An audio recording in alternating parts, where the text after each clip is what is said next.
नमस्कार दोस्तों, जय श्री हरि। स्वागत है आपका हमारे चैनल प्रभु भक्ति 98 में।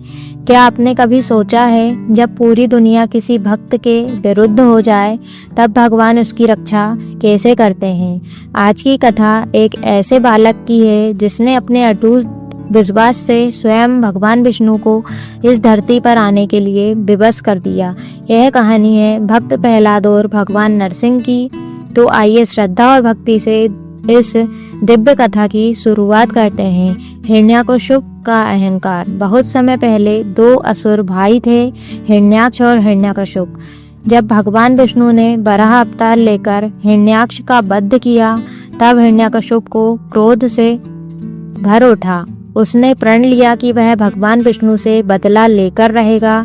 इस उद्देश्य से उसने हजारों वर्षों तक कठोर तपस्या की। उसकी तपस्या से प्रसन्न होकर ब्रह्मा जी प्रकट हुए और वरदान मांगने को कहा। हिरण्याकशिपु ने ऐसा वरदान मांगा कि वह न दिन में मरे, न रात में मरे, न घर में मरे, न घर के अंदर मरे, न बाहर मरे, न किसी मनुष्य से, न किसी पशु से, न किसी अस्त्र से, न शस्त्र से, न धरती पर, न आकाश में। ब्रह्मा जी ने तथास्तु कह दिया। अब हिरण्याकशिपु स्वयं को अमर समझने लगा। वरदान मिलते ही उसका अहंकार बढ़ गया। उसने देवताओं को पराजित कर दिया और तीनों लोकों पर अपना अधिकार जमा लिया। उसने आदेश दिया, अब कोई भगवान विष्णु की पूजा नहीं करेगा, केवल मेरी ही पूजा होगी। डर के कारण सभी लोग उसकी बात मानने लगे, लेकिन उसी के घर में जन्म लेने वाला उसका पुत्र प्रहलाद भगवान विष्णु का परम भक्त निकला। बचपन से ही प्रहलाद के मुख पर केवल एक ही नाम रहता था, ओम नमो नारायणाय। उसे राजमहल, धन दौलत या सिंहासन से कोई रुचि नहीं थी। वह हर समय भगवान विष्णु का स्मरण करता था। जब हिरण्याकशिपु ने यह देखा वह क्रोधित हो गया। उसने समझाया, मैं तीनों लोगों का स्वामी हूँ, मेरी पूजा करो। लेकिन प्रहलाद ने विनम्रता से कहा, पिताजी, तीनों लोगों के स्वामी तो केवल भगवान विष्णु हैं। यह सुनकर हिरण्याकशिपु का क्रोध 7वें आसमान पर पहुंच गया। प्रहलाद को मारने का प्रयास करने लगे। हिरण्याकशिपु ने अपने सैनिकों को आदेश दिया कि प्रहलाद को मार दिया जाए, उसे ऊंचे पर्वत से नीचे फेंका जाए। लेकिन भगवान विष्णु की कृपा से वह सुरक्षित बच गया। उसे विषैले सांपों के बीच छोड़ दिया गया। सांप भी उसका कुछ नहीं बिगाड़ पाए। हाथियों से कुचलवाने की कोशिश की गई, लेकिन हाथी शांत हो गए। उसे समुद्र में फेंका गया, विष दिया गया, तलवारों से हमला कराया गया।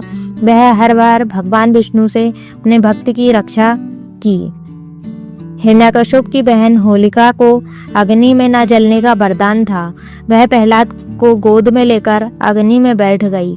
उसे विश्वास था कि प्रहलाद जल जाएगा, लेकिन भगवान की लीला देखिए, होलिका जलकर भस्म हो गई। प्रहलाद सुरक्षित बाहर निकल आया। यही घटना आगे चलकर होली पर्व का कारण बनी। एक दिन क्रोधित होकर हिरण्याकशिपु ने प्रहलाद से पूछा, तुम्हारा भगवान कहाँ है? प्रहलाद ने शांत स्वर में कहा, भगवान हर जगह है। हिरण्याकशिपु ने महल में एक विशाल स्तंभ की और इशारा किया और पूछा, क्या इसमें भी है? प्रहलाद ने उत्तर दिया, हाँ भगवान, इसमें भी है। क्रोध में हिरण्याकशिपु ने स्तंभ पर जोर से प्रहार किया। तभी एक भयानक गर्जना हुई।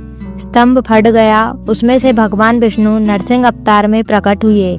आधा मनुष्य आधा सिंह। उनका तेज देखकर पूरा संसार कांप उठा। संध्या का समय था। न दिन न रात। महल की चौखट पर न अंदर न बाहर। भगवान नरसिंह ने हिरण्याकशिपु को अपनी जांघ पर बैठाया। न धरती न आकाश। उन्होंने अपने नाखून से उसका वध किया। न अस्त्र न शस्त्र।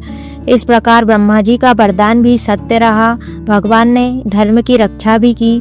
हिरण्याकशिपु के अंत के बाद भगवान नरसिंह का क्रोध शांत नहीं हो रहा था। तब छोटा सा भक्त प्रहलाद उनके चरणों में पहुंचा। उसने हाथ जोड़कर भगवान की स्तुति की। अपने प्रिय भक्त को देखकर भगवान शांत हो गए। उन्होंने प्रहलाद को गले लगाया और आशीर्वाद दिया। प्रहलाद आगे चलकर एक महान और धर्म प्रिय राजा बने। कथा से मिलने वाली शिक्षा। प्रिय भक्तों, इस कथा से हमें 3 शिक्षाएं मिलती है। पहली, सच्ची भक्ति में अपार शक्ति है। दूसरी, अहंकार चाहे कितना भी बड़ा क्यों ना हो, अंत में अंत निश्चित है। तीसरी शिक्षा, जो व्यक्ति भगवान पर पूर्ण विश्वास रखता है उसकी रक्षा स्वयं भगवान करते हैं। यदि आपको यह पावन कथा पसंद आई हो तो वीडियो को लाइक करें, अपने परिवार और मित्रों के साथ शेयर करें। ऐसी ही दिव्य कथा सुनने के लिए हमारे चैनल को सब्सक्राइब करना ना भूलें। जय श्री हरि, जय श्री विष्णु, राधे राधे।